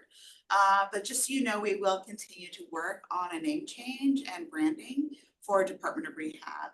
I'll just be in a little bit different of a timeline, but are really looking forward to that process and appreciate all the stakeholder input on our name change as well. So I don't have a lot of time to go into the Housing Services Partnership Accelerator, but we are working across departments within agency, Health and Human Services, and business and housing agency to really look at how we can help to support older adults and people with disabilities who are either homeless or at risk of homelessness through kind of a cross-department initiative that supports state systems and local partners in coordinating services around housing. So that would include things such as CalAIM, Housing Service Supportive Services, as well as with the public housing authorities, as with the continuums of care, emergency response systems, and housing providers, developers, and managers. How do we help support the local levels to bring together those that are going to support people to find housing and retain housing? And because the support systems are across multiple departments, multiple funding sources, both on the federal and state level. So for the independent living centers that are listening, I sent out an email to you that explained it. We had a great meeting with Nickel this week and the State Independent Living Council in California, who's interested in this topic. And we want to see where we can find really good partnerships at the local level that bring together like an independent living center, maybe the AAA, Public Housing Authority, their continuums of care, along with CalAIM, to see where things are working really well, see what best practices are happening there, and then figure out how can we replicate that. And there's multiple advisory committees who are also informing the state, Department of Healthcare Services, and others on best practices to support housing. I would bet for the ADRC is one of the #1 requests you get is around housing. So if this resonates with you, please reach out to me directly. I'd like to hear about what you're doing, what the barriers are, the gaps in services, but how can we deepen those partnerships and that collaboration at the local level is what we really want to hear about. Okay, so let me also just say that we have a traumatic brain injury, a request for applications out right now. Applications are due next Tuesday. So we just posted an addendum yesterday on answers to about 60 questions that stakeholders and organizations asked. Please review that. Again, due next Tuesday, those competitive applications. This week is the Youth Leadership Forum. We've been really busy. It's our first time back with the program fully in person since the pandemic. Right. And so we really had declining numbers. It was a virtual space during the pandemic. And now we have 51 students with disabilities in Sacramento for the Youth Leadership Forum. They're from all over the state with various types of disabilities. They either just graduated high school or they're going into their senior year. As part of that, and independent living centers know this, we try to connect them for ongoing support once they go back to their community. They're learning leadership skills, disability history, how to be a self-advocate. They're meeting with their legislators. They're meeting with mentors. So it's really exciting. I'm gonna go there right after this for their final luncheon, but it's been really great. The governor put out a really great message and we're really thankful for it. So we just posted it on DOR social media yesterday. So if you haven't had a chance to look at it, please do. So Newsom talks about his commitment to youth with disabilities in California. He talks about his own disability, right? Kind of leading the way, which I thought was really powerful, having dyslexia. And it's just really great messaging. So please share it, listen to it, maybe have your staff listen to it. I think it's great messaging. So we're excited to get that. And then finally, Community Living Fund, we've talked to you all a lot about that. Please, we are really wanting to work with you to increase utilization of those funds. We saw a huge bump. We are seeing increasing utilization. Thank you. And more, please, reach out, see how your organization, your partner organizations can better access those funds to help people transition or to keep them from going into those institutional settings. So I have a lot more, but 3 minutes, not too bad for me. No, it's only about 6. Baby steps. Baby steps. I don't know what you will do. I think you built it. algorithm. Thank you. For entertaining. That was great. Thank you, Anna. And then last but not least are the State Independent Living Council, Allison. Yes, hi everyone. I'm having some video issues, so I'm gonna stay off camera right now, but I am happy to provide the update for the Silk. We hope to hold our next full council meeting. It'll be a hybrid / in-person on September 17th and 18th. However, the location is still to be determined. Updates will be available on our website, and we'll also have a Zoom link available on the website for those who would like to attend virtually. Right now, we are wrapping up work on the 2024 spill amendment, and the next 3-year spill for 2025 through 2027 has been submitted for ACL approval. We are happy to report that we had 26 of the 28 ILCs sign on to the plan. The 2 that did not sign were unreachable. The Silk is, I think we've mentioned before that the Silk is fully constituted. However, we do anticipate some openings in September. We are recruiting new members for the anticipated fall vacancies right now. We are particularly looking for people with disabilities who are not employed by an ILC or a state agency, and who would be able to attend meetings with or without accommodations, both virtually and in person, and to engage in the work of the council. In particular, we are seeking new members from underrepresented counties.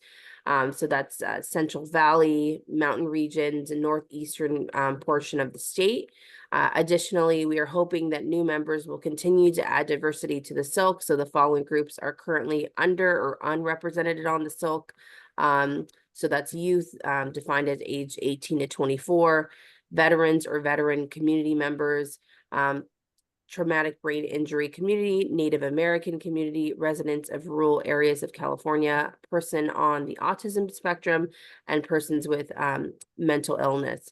So if there's any interested party who would like to get started in the application process or just have any questions, you should reach out to either myself or Carrie.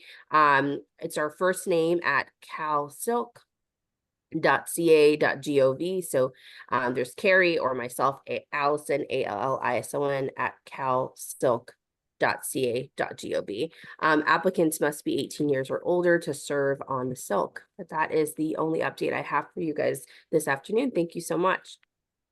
Great. Thank you so much, Allison. I will turn it back over to Eli. Okay, thank you. So our next item is a pretty big one. We allocated 25-30 minutes, so really the bulk of, well, almost all of the remainder of our time together to go through the 24-25 advisory work plan and have a discussion, dialogue, feedback, reflection, and this is important. This is why we exist, to really look at building out capacity and the network of the ADRCs. So you should all have received it in your emails with the agenda. We have 5 goals, excuse me.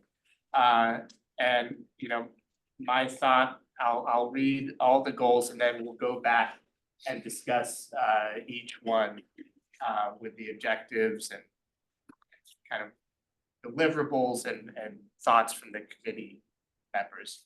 So the 5 goals, number 1 is to increase the capacity to serve more people by expanding the ADRC network statewide. And this is really centered around the objective of enhancing and implementing the ADRC designation criteria and process. And the deliverable is really having CDA implement a revised ADRC designation criteria.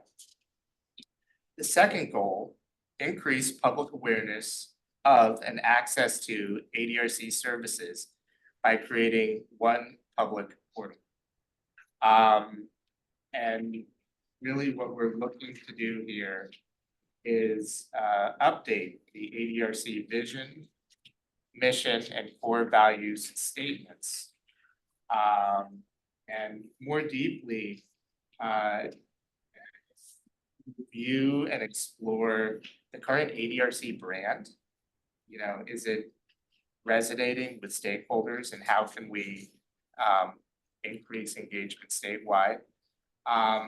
Recognizing that, you know, on the capacity side of CDA staff, you know, we might be limited. So we are really looking for the committee to lead this discussion, and even potentially draw in, you know, expertise from non-committee members, you know, recognizing that we are generally all in this field and don't necessarily have marketing or branding background. And, you know, as we, you know, look at how we, you know, articulate ADRCs at the state level, and how that integrates locally with our branding and development, you know, really reaching through to the population that we serve, to the communities that we serve, as well as to the electeds and policymakers at the state level. The third goal, supporting the continuous quality improvement and innovation initiatives, including training and technical assistance. And this is really around building out the training curriculum and implementing it. Recognizing that, you know, we need to finalize ADRC learning objectives, evaluate and recommend trainings that are already being developed outside of CDA, and developing training materials to meet learning objectives. This is going to be CDA led, but we're really looking for advisory committee members to provide input on learning objectives and assist in the evaluation of non-CDA developed trainings, as well as providing input on trainings and learning opportunities developed by CDA. And then our next goal, goal number 4, maintain compliance with program requirements. So we're looking to update and enhance monitoring policies and procedures. For CDA, this means reviewing quarterly service data and annual customer experience survey data provided by local ADRCs, as well as updating quality review policies and procedures and tools as required. And on the committee side, this is providing recommendations for adjustments to quality review policies and procedures, reviewing and providing input on aggregate data submitted by local ADRCs, and providing recommendations on additional ADRC metrics for measuring areas such as return on investment, social determinants of health, and other quality measures, really looking at the impact that ADRCs are having individually and collectively. And the final goal around partnering with stakeholders, both internal and external, is looking at developing and implementing Medicaid administrative claiming processes for supporting ADRCs and no wrong door systems. So really leveraging MAC for local ADRC partnerships. And, you know, as we've talked about many times, recognizing on the capacity side, you know, just relying on ADRC infrastructure grant funding is not the solution to the long-term sustainability. So how do we leverage other funding sources like MAC to build out ADRCs over time? So those are the 5 goals. And how does it land with advisory committee members? What are our thoughts? What do we, you know, seeing that's there that resonates? What might be missing? This is a conversation.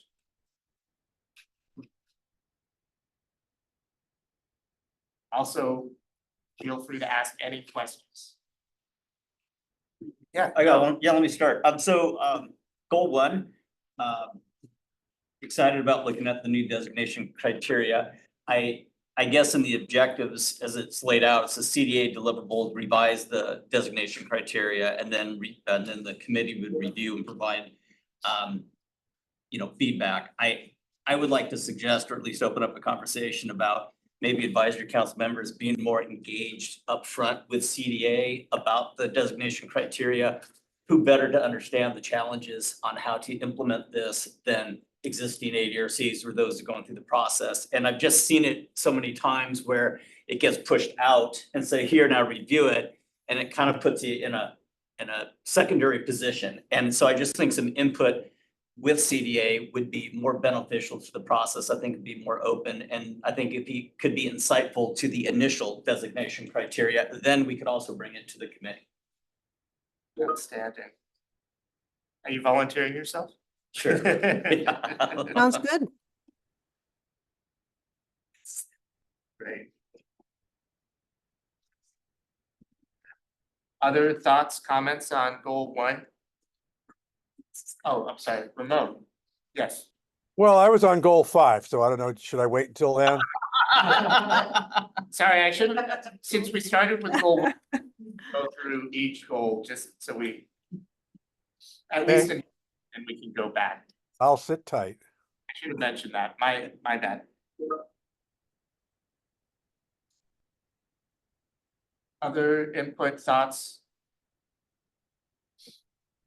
for the designation criteria? I think to Joe's point, we are the experts on,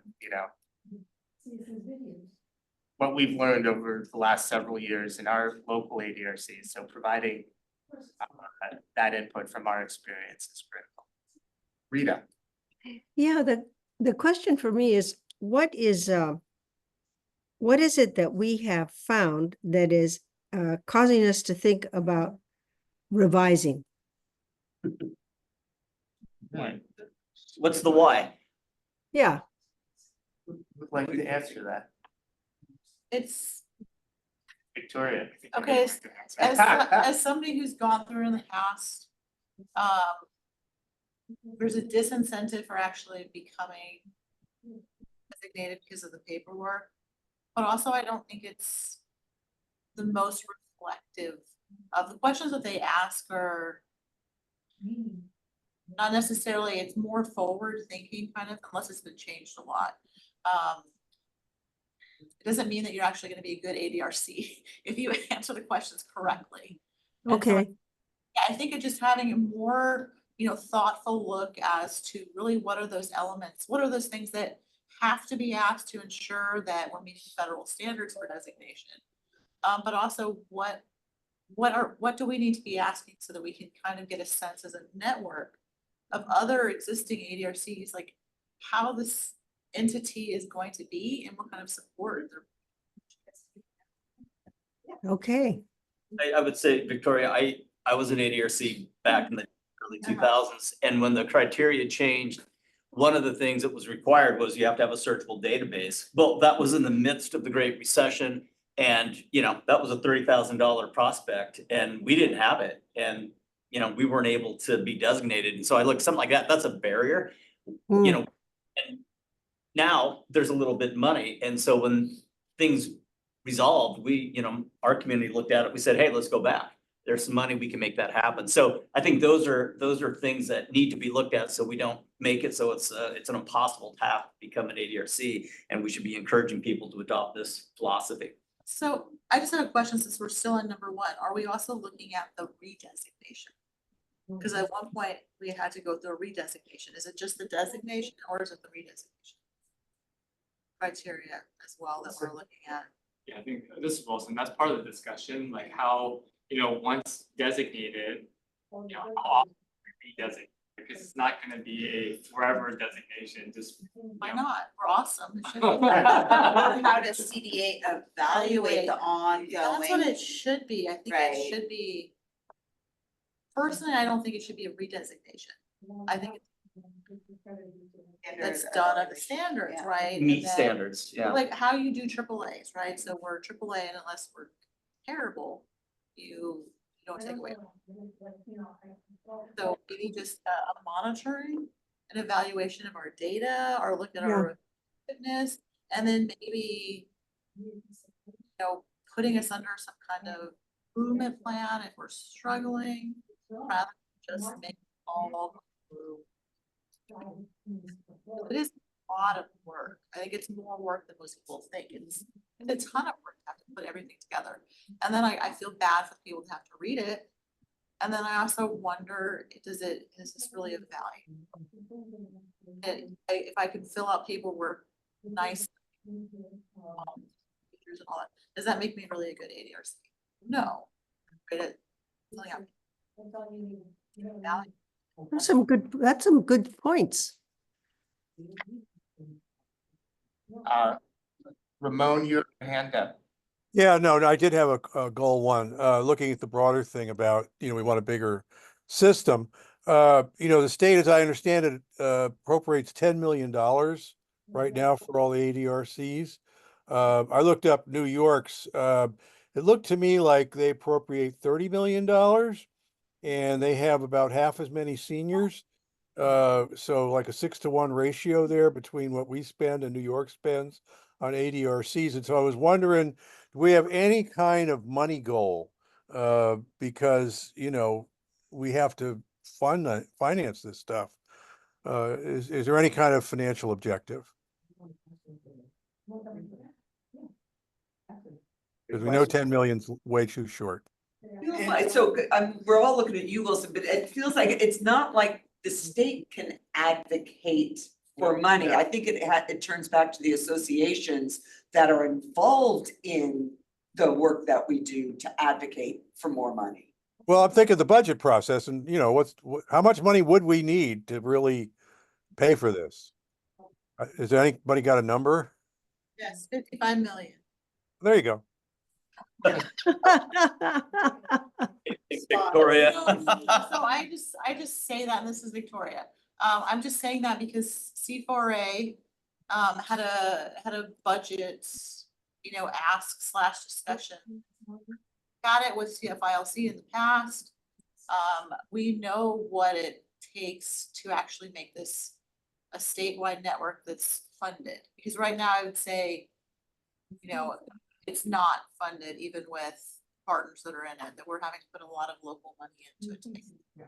If you really want a robust network, it's gonna be a lot of money, but I don't think this is, we have to address it, but this is not like the budget. These are not good budget years to try. Sure, but for 2020, 30 or something like that, just know where we need to get. Yeah. But I do think it falls back to the associations that are involved. And I do think it's on the radar, and recognizing that there's money needed for it. One of the things that we could do is in redoing this, the designation, it's almost like a master plan for ADRCs. You can talk about, what this is the amount of money we have. This is what we're doing now. With this amount of money, we could do this. With this amount of money, we could do that. With this amount of money, we could do that. That would have to come. I agree with you. That has to come from advocates and from this advisory group that we're talking about. I assume putting together to really take a look at that. So I don't think there's the department cannot go to the administration necessarily and advocate for more money. The advocates need to do that because CDA is part of the administration. But if we had a plan that demonstrated what increases in funding would do to what it is we're doing, I think that is something that's feasible. And actually our number, that does kind of line up with the New York number. The 6-to-1 ratio I tossed out. Yeah, 6 times more money and we'll be good. But Yeah. Just as a, somebody in some sort of authoritative position needs to name a number. That's all. Clearly it's an objective for, far down the road, but at least we got to know where we're trying to go. So I'm just thinking about goal one, and so maybe part of this is just when CFLC are ready to draft another ask, educating the advisory committee. And as individual members, not CDA, but as individual members, how we can support that ask and acknowledging the true capacity that it takes to be a designated ADRC. I did want to go back to the designation criteria and redesignation. And you know, in the time frame, we are calling out to be determined upon alignment with California 2030 initiative. So if the number of that in the AAA's changes,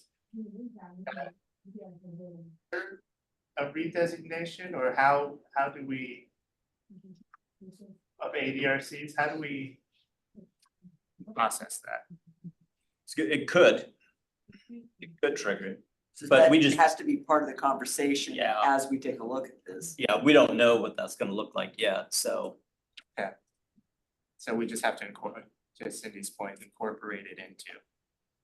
Any other comments on goal one?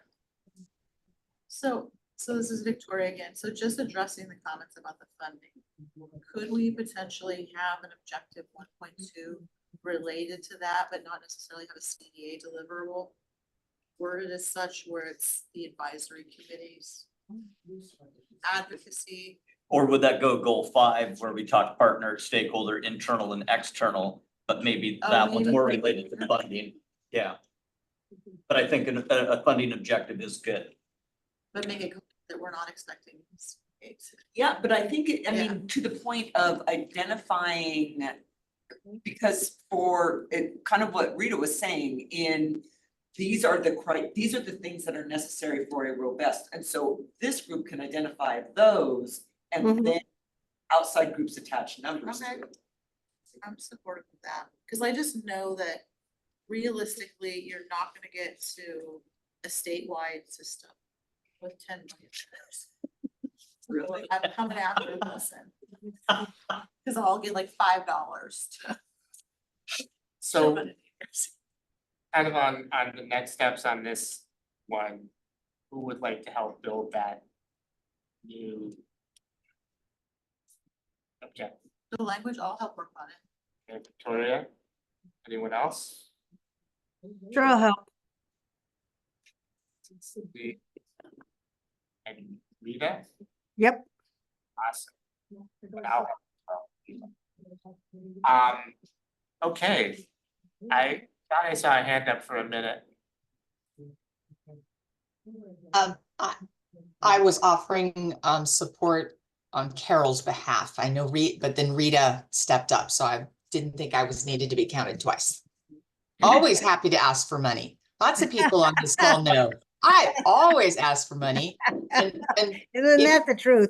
if it comes to figuring out back of the napkin dollar amounts, oh, I am your girl. I can pick out numbers and work it backwards to make it make sense all day long and twice on Sunday. So, and while I have the microphone, I think now is the absolute time to be asking for these things.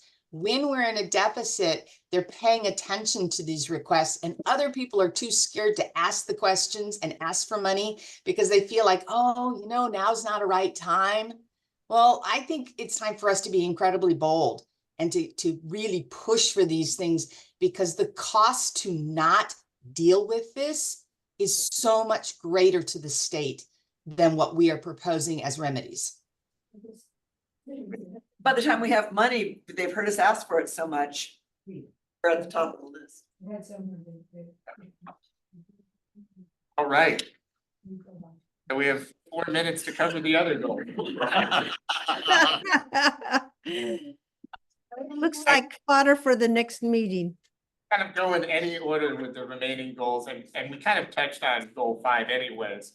But other comments with goals 2 through 4 or 5, and I see Carol, you had your hand up. Yeah, hopefully you could hear me better. I'm on my iPhone since my computer was being temperamental. Can you hear me all right? Hello? Okay, and I'm not sure which number goal this is, but I'm interested in helping out in training. Great. That was goal 3. Thank you. And Ramon.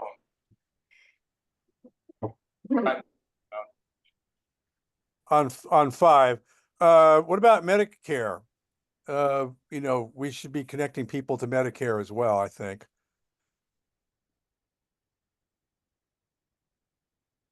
Like, But what about, I mean, say more, Ramon, because Yeah. Medicare doesn't. Well, we say on 5, you know, help people get Medicaid, right? I think that's part of how I recall what it said. So I just thought, well, the other big program is Medicare, and a lot of people need that. So maybe add that as a goal to helping people find resources to pay for medical care.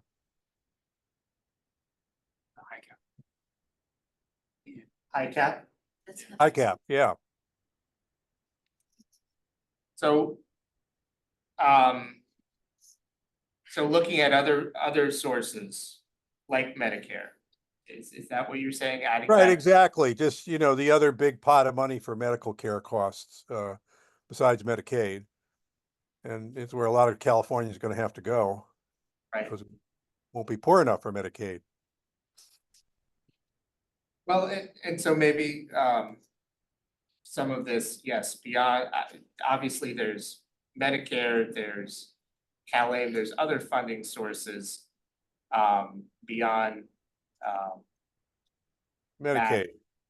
Yeah, obviously. the VA too. There's money there. I found out. Wilson.